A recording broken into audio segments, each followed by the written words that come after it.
சங்கீதம் 49. ஜனங்களே, நீங்கள் எல்லாரும் இதைக் கேளுங்கள். பூமியின் குடிகளே, சிறியோரும் பெரியோரும் ஐசுவரியவான்களும் எளியவர்களுமாகிய நீங்கள் எல்லாரும் ஏகமாய்ச் செவிகொடுங்கள். என் வாய் ஞானத்தைப் பேசும், என் இருதயம் உணர்வைத் தியானிக்கும்.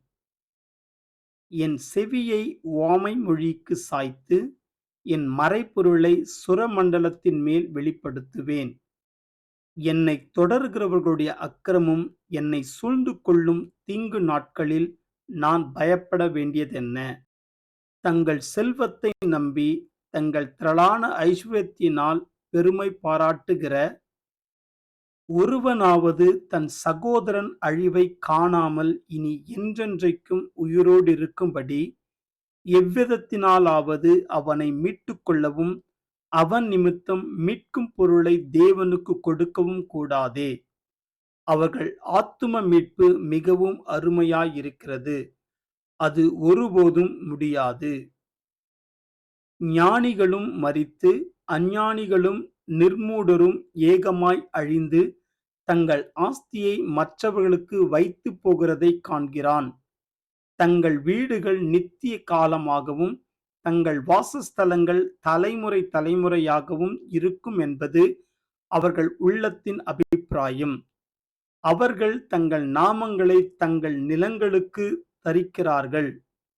ஆகிலும் கனம் பொருந்தியவனாயிருக்கிற மனுஷன் நிலைத்திருக்கிறது இல்லை, அழிந்து போகும் மிருகங்களுக்கு ஒப்பாயிருக்கிறான்.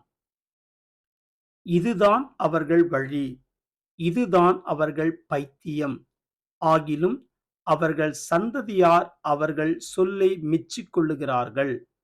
ஆட்டு மந்தையைப் போல பாதாளத்திலே கிடத்தப்படுகிறார்கள். மரணம் அவர்களை மேய்ந்து போடும். செம்மையானவர்கள் அதிகாலையில் அவர்களை ஆண்டு கொள்வார்கள். அவர்கள் தங்கள் வாசஸ்தலத்தில் நிலைத்திருக்க கூடாதபடி அவர்களுடைய ரூபத்தை பாதாளம் அழிக்கும். ஆனாலும் தேவன் என் ஆத்துமாவை பாதாளத்தின் வல்லமைக்கு தப்புவித்து மீட்பார். அவர் என்னை ஏற்றுக்கொள்வார். ஒருவன் ஐசுவரியவானாகி அவன் வீட்டின் மகிமை பெருகும்போது நீ பயப்படாதே. அவன் மரிக்கும்போது ஒன்றும் கொண்டு போவதில்லை. அவன் மகிமை அவனை பின்பற்றி செல்வதுமில்லை.